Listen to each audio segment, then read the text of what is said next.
Hi friends, this is Judson here. I want to be able to share with you today's encouraging word. Got a great passage for us at the very end of the book of John, chapter 8. We are going to be starting in verse 48 and going to the end of the chapter over here. And this is just a great little story of there's been a lot of back and forth. And this is going to be the kind of the end of the back and forth that's been going on for a couple weeks now. And I know I've slowed the pace down, and I'm trying to take this in smaller chunks just so... Well, I'm fiddling with this format here, so we'll just put it that way. I just really hope that this is encouraging to you and helpful to you. Jesus has been having a back and forth with some Jewish leaders in regards to who he is. And he keeps saying over and over again, he's commanding for us to be able to abide in him, to put our faith in him, to put our trust in him.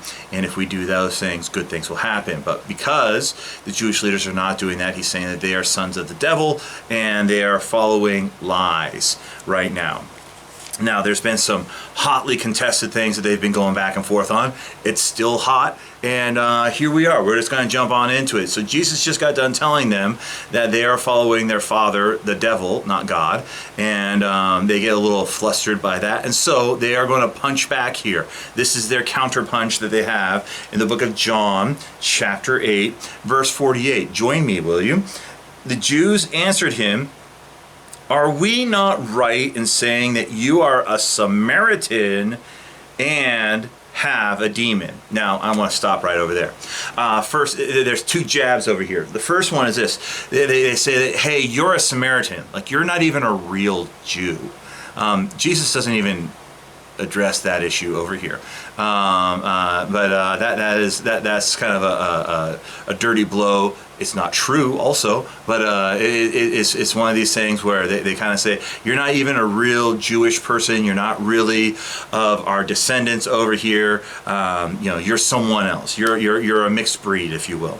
And that is what they're saying of him. But not only that, but that he is demon possessed, that the only reason that he possibly could be able to do all these wonders and miracles and all these other various things is that he's got demonic power of some sort.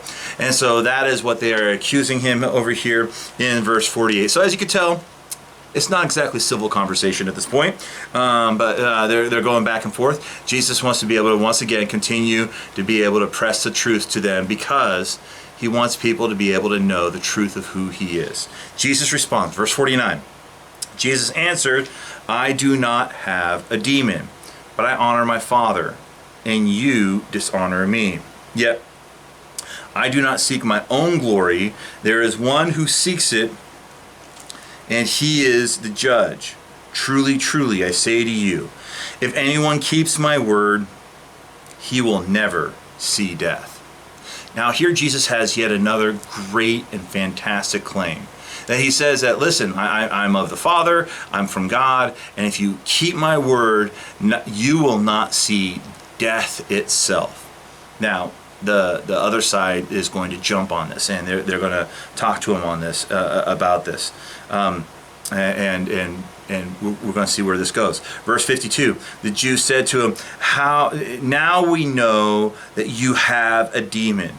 Abraham died, as did the prophets, yet you say, if anyone keeps my word, he will never taste death. Are you greater than our father Abraham, who died, and the prophets died? Who do you make yourself out to be? So we need to be able to stop there and be able to recognize that they're saying, like, hey, everyone's saying that they're children of Abraham. See, they didn't say that the Jewish people didn't say they were children of God. Only Jesus is saying that he is a child of God. They're saying that they are children of Abraham. And Abraham was a man who had faith, and it's because that they were children of Abraham, they are God's children. So that is their line of thinking. And Jesus says, if you have faith in me, you are not going to die. And they're just like, well, I see a fault in your problem over here, in your statement.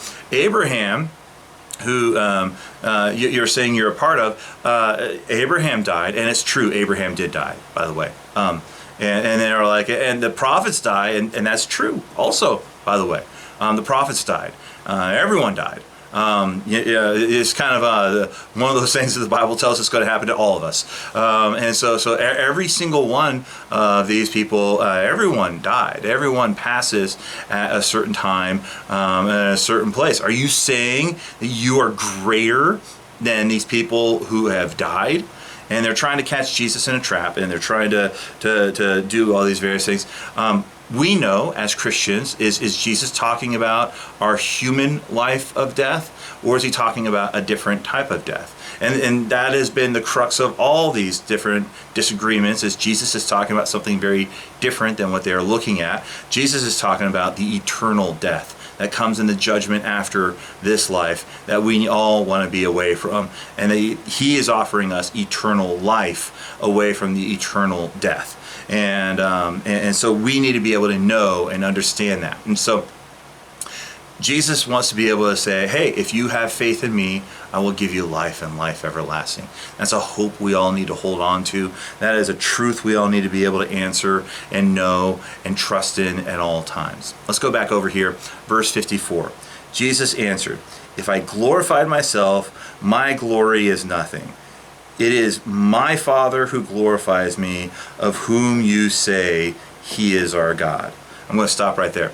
Jesus is like, listen, I'm not down here for my own glory. I'm not down here to toot my own horn about saying how great I am. I'm here because my Father sent me.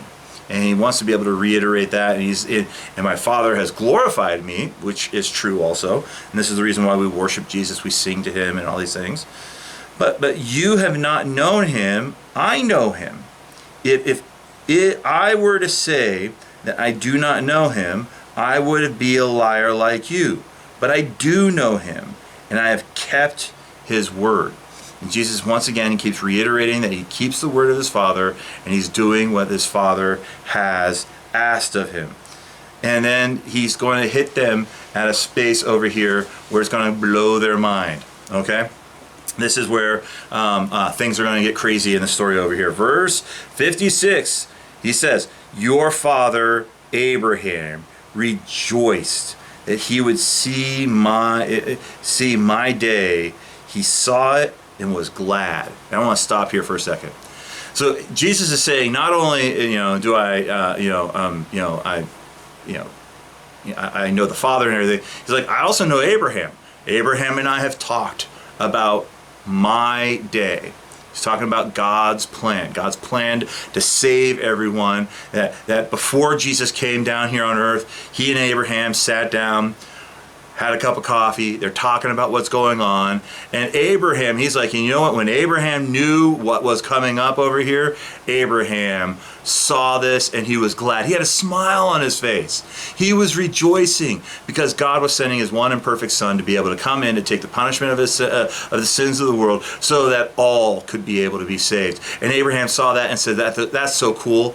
Like when he was here on earth, Abraham didn't get all that stuff. Abraham didn't understand all that stuff. But yes, Abraham did die. And then Abraham went to heaven. And when he went to heaven, Jesus pulled him aside and said, hey, Abraham, check this out. This is what I'm going to do. I'm going to go down there and do this stuff. And so these people are saying that, our father's Abraham. We're following Abraham. We're doing what Abraham would want to do. And here Jesus is like, oh yeah, have you talked to him? I've talked to him. Matter of fact, I talked to him about what we're about to do over here, and he saw this, and he was glad. Now, this makes heads blow up all around, everywhere. Everyone's like, because they're just like, what? Because if Jesus has seen and talked to Abraham, is he a normal human? I have not seen or talked to other people in a previous life or anything like that. And if you meet anyone that says they have seen and talked to people in a previous life, I would hold high skepticism of them, because the Bible tells us to hold high skepticism of them. And so here Jesus is saying something, and he's saying that, and they what do you mean you talked to him? And going on. And so the Jews said, verse 57, so the Jews said to him, you are not yet 50 years old and you've seen Abraham? Like, yeah, you're not even 50, dude. And you saw Abraham. Abraham, by the way, at this point, he's someone that lived and died over 2,000 years prior to the time of Jesus. So there's like, that would make you over 2,000 years old if you talked to Abraham and you're not even 50 years old. So, once again, they're not understanding what Jesus is saying over here, and they're being all confused on this. Verse 58 is a very fantastic and meaningful verse for us to be able to look at over here. And Jesus said to them, "Truly, truly, I say to you, before Abraham was, I am." So Jesus is saying two things in saying this. He's like, okay, well, I want to melt your brains here, everyone. But before Abraham existed, I existed. And so what Jesus is saying is two things here. He's saying, yes, I'm very old. I am very, very old. Before, we know Abraham lived over 2,000 years ago. And so Jesus is saying that I am eternal in saying this. That before he was, I am. And he's saying I am older than Abraham. I am eternal, or at least I'm over 2,000 years old. But he's saying I am eternal here in this. But then he uses the phrase I am.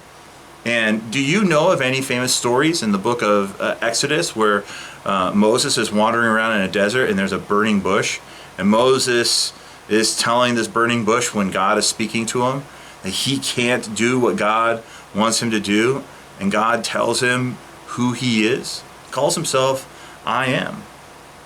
And it is during that time that the Jewish people who are listening, they are very familiar with that story. That is a central core story to everything. And as they listen to that story, they know that the I am is the one that they are following. The I am is the one that they are worshiping. The I am is God. And Jesus is saying, I am. And he uses the same word over here that is used for the one that Moses is following over here. So he's not saying just that he's just eternal. He's saying he's God. He's the I am, the one that they've been following. Now, if you've been following along in all these, by the way, you deserve a gold star if you've seen all these videos. Super big gold star. I'm really proud of you. Honestly, I'm really proud of you. You're doing a good job.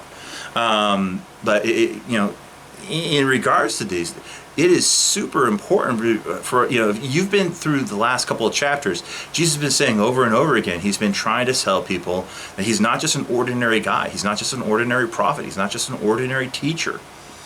But there is something different and unique about him.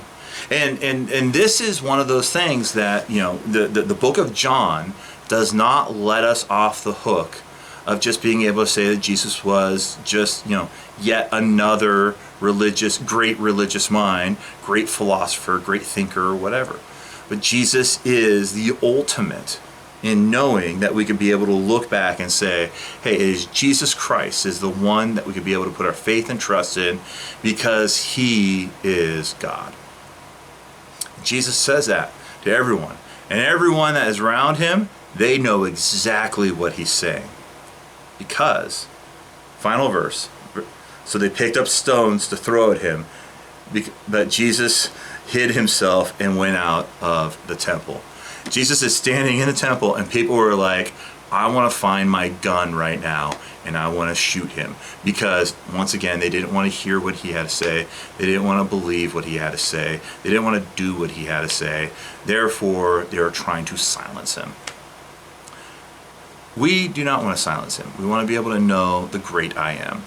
And that is our final that's our encouraging word for today. Thanks very much for joining me. See you next time.